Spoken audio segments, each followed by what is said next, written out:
Thanks for checking out this episode of the Rookie Big Board. If you enjoy it, make sure to give the video a like, subscribe to the channel, and you can check out all of my work, including the 2022 Rookie Big Board, at patreon.com/theFFeducator.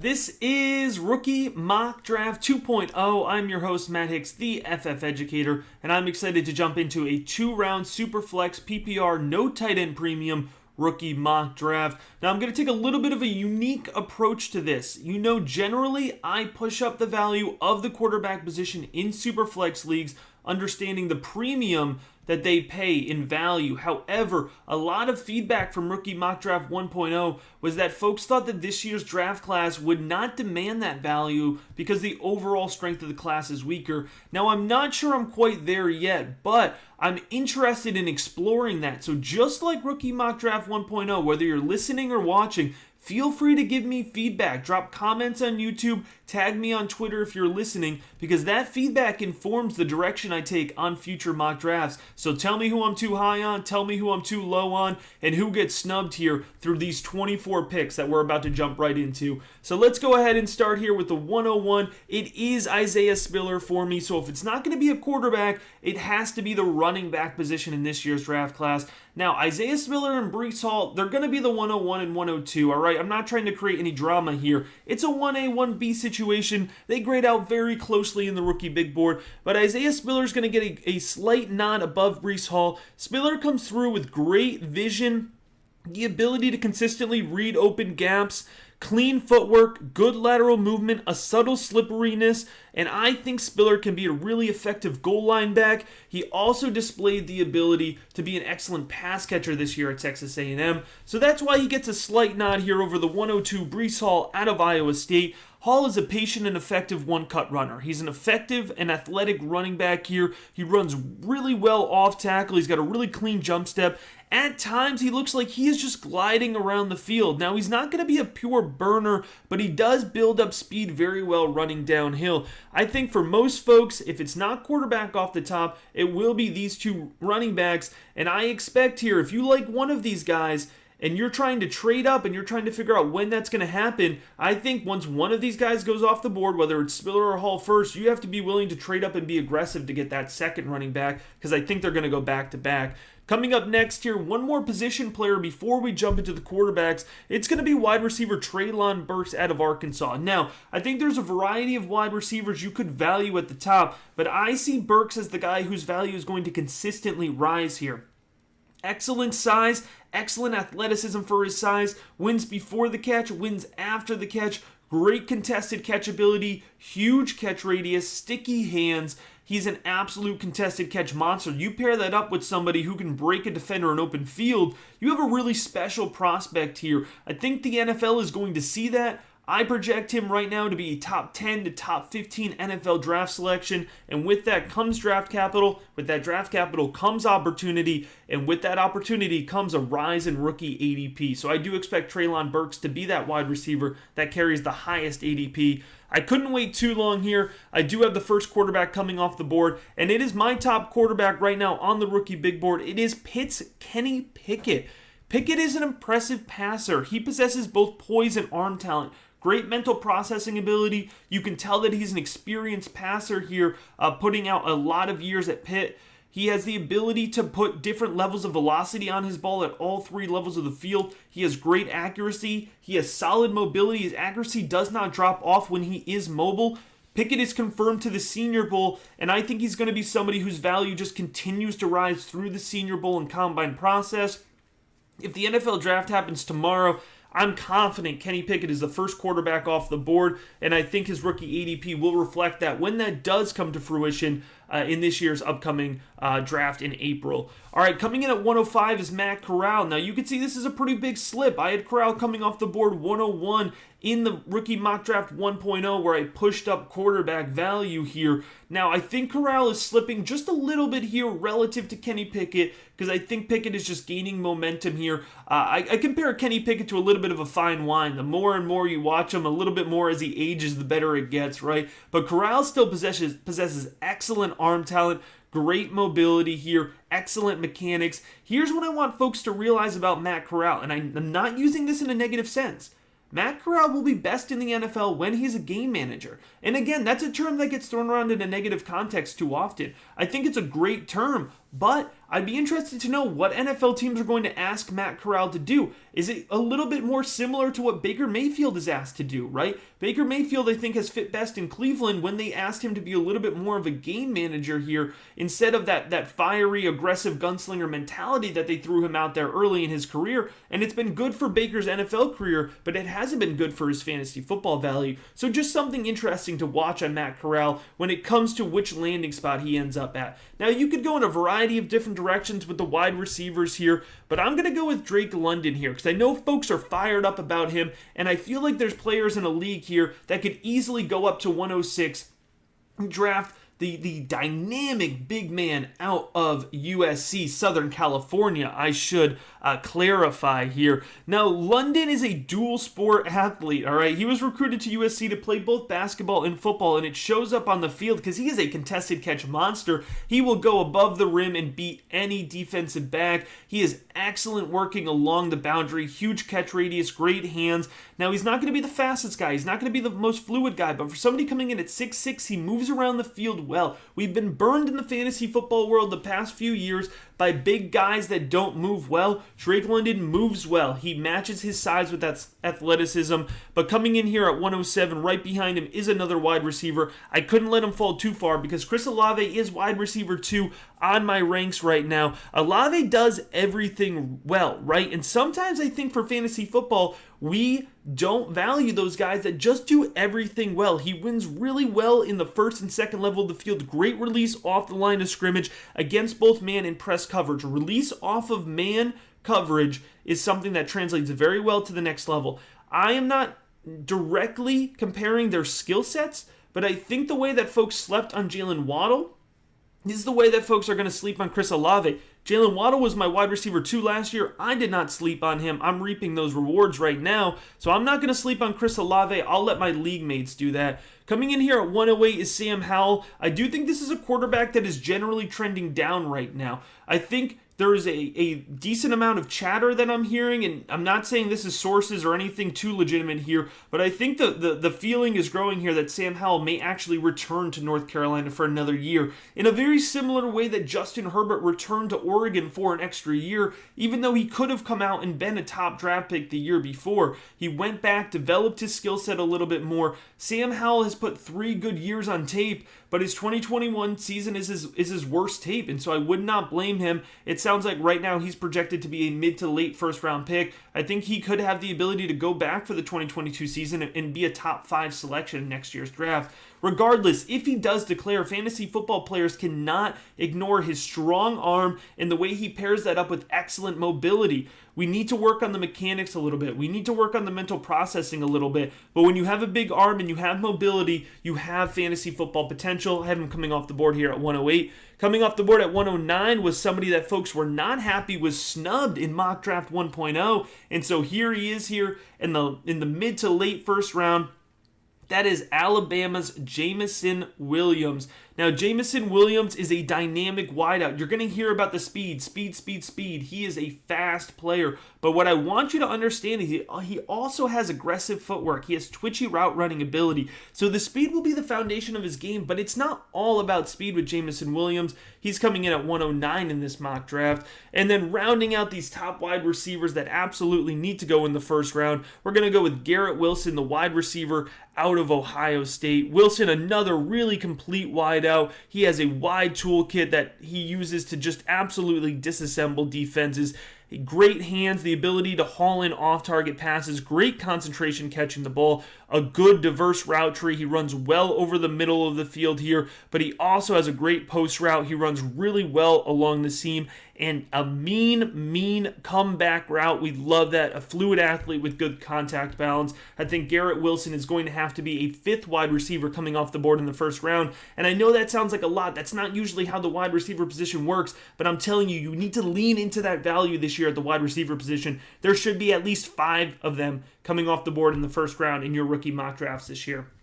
All right, up next here is Malik Willis, the 111. Now, I know folks are either pro Malik Willis or anti Malik Willis, but here's the bottom line here, thinking about positional value here and how important it can be when you hit at quarterback. Even if you're not sold on Malik Willis right now, you should be sold on his potential. He has a big arm. He has great mobility. Now, he needs to rein in those mechanics a little bit. He needs to be more consistent with his accuracy. But here's the bottom line. At 111, it's worth the risk because fantasy football, it's all about leaning in to that volatility, because when you lean into volatility, you find value, right? And at 111, if you are already a team competing for the championship, right, you're picking at 111, you have the ability to lean into that volatility a little bit and potentially hit on a great projection with Malik Willis here at 111. Finishing up the first round is somebody else who was a very hotly contested snub here from Rookie Mock Draft 1.0, so he does slide into the first round, and that's Michigan State's Kenneth Walker here. And that is not just a gimme bump here to get him into the first round. He absolutely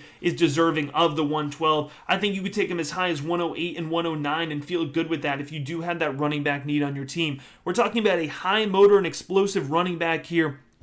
He has excellent contact balance, great strength, physical runner here. He can burn in a straight line. Kenneth Walker does a lot of things really well, and I think he's going to be an asset for an NFL team. I think he's a top 100 draft pick lock. Would not be surprised if he sneaks into the top 50, top 60 picks here, first two rounds of the 2022 NFL Draft. All right, starting off the second round here, we have 12 more selections, and it's going to start with David Bell, the wide receiver out of Purdue. Now, I've spoken previously here, both in the wide receiver prospects episode and Rookie Mock Draft 1.0, but I think it's worth repeating here that David Bell is my most improved tape grade here thus far, comparing 2020 and 2021 tape. In 2021, I saw a higher level of athleticism, a greater ability to create yards after the catch. I think he's got an effective slant route. He runs the top of the route tree really well, so he extends into that deep third of the field. Now, I would like David Bell more if he consistently separated. That's an important trait for me, and he does not consistently separate. He's a great contested catcher, but at the NFL level, that doesn't always translate. So there's a little bit of a caveat here, but still a ton to like about David Bell. Coming in at 202 is my current running back 3. I have him just slightly above Kenneth Walker. I'm a big fan of Kyren Williams. Williams is a physical and aggressive back. He runs really well in between the tackles. He navigates laterally with great agility, and he has shown the ability to be a great pass catcher as well, which is a huge bump right for our PPR leagues. Now, here's the little bit of a caveat. He's coming in at 5'10", or 5'9", 195 here. So it'll be important to see his actual measurements at the combine. I'm sure he'll bulk up to be over 200. It's going to be interesting to see if NFL teams care about that. And if they do, it could push down his draft stock, right? But if Williams does stay as a top 75, top 100 selection, then he's going to hold this fantasy football value for me because it's going to indicate a good opportunity to perform at the next level. Coming in at 203, I should say, is our number 7, I believe, wide receiver off the board here, and that's going to be Penn State's Jahan Dotson. Jahan Dotson is going to be the guy that I'm just going to be consistently lobbing out there to folks to not forget about. He has the ability to break open a game. That game-breaking potential translates well for fantasy football. Now, hopefully he lands in a scheme that also provides him with a decent level of value, or volume, I should say. But he has the ability to take the top off of a defense. I saw him do it not once, not twice, but 3 times live when Penn State played Maryland this year. He is excellent off of the line of scrimmage. He burns downfield here. He runs the top of the route tree well. He's got consistent hands, a larger than expected catch radius. He's a little undersized, but that doesn't seem to be a problem in today's NFL. He works over the middle of the field really well. He has great body control, which is always great to hear with a twitchy, athletic, fluid type player at the wide receiver position. Coming in at 204 here is going to be Zach Charbonnet. And listen, here's the bottom line. I think for most folks, they're going to have their top 4 running backs this year in some order: Spiller, Hall, Williams, Walker, right? So you might hear a lot of folks say, this guy could be a top 5 running back. I think there's probably 6 guys that could be a top 5 running back in this year's class, right? Because it's whoever you want to insert into that extra slot. So for me, in this mock draft, I'm sticking with my guy, Zach Charbonnet. And I know not everybody is as high on him, but I think he is a dominant runner. He displays a high level of contact balance. Remember, this is a high star recruit here, a high 4-star recruit. He shoulders linebackers forward through the end of the play. He was tearing up LSU just as he was Pac-12 defenses here. Great lateral agility, elusive in space. Now he's going to be capped in terms of his pure breakaway speed. Don't expect him to burn at the 40, but Zach Charbonnet is a guy I like a ton here, and I'm not backing off of it, at least not to the NFL tells me that I should. Coming in at 205 here is Wan'Dale Robinson. Now, I've watched a lot of Robinson live. Haven't put his official tape evaluation in. That will be coming soon here in the rookie big board. But there's a lot to like about Robinson's athletic skill set, his ability to win in a variety of ways, can work the underneath of the field very well, can take handoffs, lines up split in, split out. And so we have to proceed with a little bit of caution, right? We've seen these gadgety type athletes here not always project consistently for fantasy football value. Think Laviska Shenault. He's had trouble finding exactly where he can consistently be on the field, but nonetheless, 205 mid-second round, Wan'Dale Robinson is a really attractive pick here. Coming in next is Rachaad White, the running back out of Arizona State. Now, back-to-back guys that don't have final evaluations yet on the rookie big board, but Rachaad White is somebody who is going to absolutely light up athletic testing.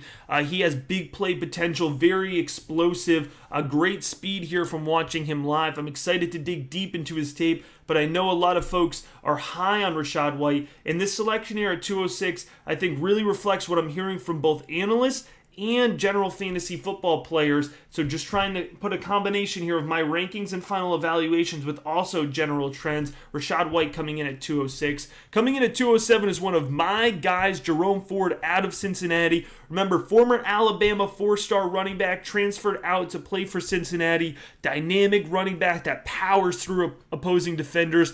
Great strength, great contact balance, often creates yards after contact, drags piles of defenders forward with him through the end of the play. He's an effective goal line back. He's not going to be the quickest running back. Again, not somebody who's going to light up the 40, but he does build momentum well downfield and through the second level. I'm a big fan of Jerome Ford. This is somebody that I can really see myself having a lot of exposure to because I think he's going to slip down the board. I couldn't let him fall any further than 207. 208, if we're talking about running backs in this year's draft class, just in terms of pure talent, pure tape, Zamir White is in that same tier 1 conversation that I was talking about with Isaiah Spiller and Breece Hall. So why is he coming in at 208? I think the NFL is going to be a little scared of Zamir White. We're talking about ACL injuries in both his right knee in 2018 and his left knee in 2017. I think it's going to limit his long-term NFL draft, his NFL career here. So he may be somebody who's reflective of more of an effective one-contract NFL running back, and I hope not. He hasn't been injured since 2018, so maybe he's moved past the injuries. But this is a situation where sometimes you have to let the NFL tell you where the value of a player is at. And so I'm going to wait right here. But if he ends up being a day 2 draft selection, Zamir White is going to skyrocket up the rookie big board rankings. Because when we're talking about just a tape score, it is a dangerous combination of explosiveness and athleticism. He navigates effortlessly between the tackles, even when presented with really small gaps to work through. Sharp footwork and an even sharper eye. Excellent vision here with Zamir White. So there's a lot to like about him. He also has enough speed to break off 40-yard plus breakaways. So there's a lot to like about it. Coming in at 209 here, this isn't a pick I necessarily agree with, but I think it's going to be a pick that's going to get made. So that's why I'm making this pick here. At 209, I have Cincinnati's Desmond Ridder. Now, listen, here's the bottom line. Desmond Ridder is going to get folks excited because he has some exciting traits. He's a mobile quarterback. He can execute designed runs. He has a solid arm. He can push the ball 45, 50 yards downfield. But he has trouble adjusting velocity. He has trouble with the mental processing side of the ball. He feels pressure way too early and abandons the pocket too quickly. So Desmond Ridder is somebody, I know he's consistently getting mocked in the back end of the first round, high end of the second round in NFL mock drafts, and if he carries that draft capital, we'll have to adjust. But I got to tell you, I see Desmond Ridder as just in the middle of day 2 NFL draft pick and somebody that currently at this moment I would not be touching in rookie drafts, but I know your league mates teammates likely feel differently, so I wanted to make sure he was in this mock. Coming in at 210 here is the first and only tight end to come off the board in this mock draft, and that is Jalen Wydermyer, the tight end out of Texas A&M. Now, I will point out that I had a strong inclination here to put in Cole Turner because I am a big Cole Turner fan. In future mock drafts, he may slide into the first 2 rounds.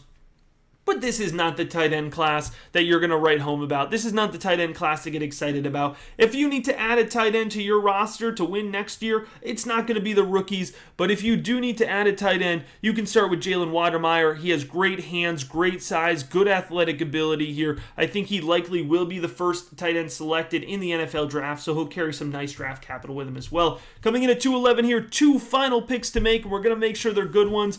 I'm going to go with Clemson's Justyn Ross, another guy who's going to slide because of injury. He ended up injuring his foot to end this season. The entire Clemson offense was defunct and not about it this year. But Ross has good size, 6'4", over 200 pounds here, and he has shown the ability to be an absolutely excellent wideout. He matches size with athletic ability, great vertical ability, hauls in those easy catches, shows flashes of dominance in one-on-one situations. He's not particularly elusive, but he will make a man miss in open space. He's not particularly fast, but he's fast enough to compete with SEC defensive backs. He's smooth, he gets in and out of routes effortlessly, great catch radius, but again, Justyn Ross missed an entire season with a neck injury, and it looks like he was cleared to come back. So another player here, let's see what the NFL tells us. But if he gets higher than expected NFL draft capital, top 100 selection, top 75 selection, then we have to be in on Justyn Ross, because as a pure wideout and a pure athlete, he's an extremely talented player. All right, last pick here. I know there's probably a few guys that you want to hear, but I'm going to go with Zonovan Knight, the running back out of North Carolina State. Now, I got to tell you, watching him, I'm excited about him. I have him stashed in almost every Devy league, and there's reason to be excited because I think he could end up being one of the best values from the position in this year's draft class. Speeds up quickly off the line of scrimmage. He maintains his speed really well through runs. He's quick to the edge, consistently wins when running off tackle, twitchy and athletic runner. He is sharp into his cuts and displays a high level of lateral agility. There's a lot to like about Zonovan Knight. So there's 24 selections for you here. The 2022 Rookie Mock Draft 2.0. Let me hear it. Who went too high? Who went too low? Who's the snubs this time around? And as always, you want to get into it. You want to cut it up. Head on into patreon.com/theFFeducator. Get in the Patreon Discord and check out the 2022 Rookie Big Board. As always, I appreciate you listening to this episode.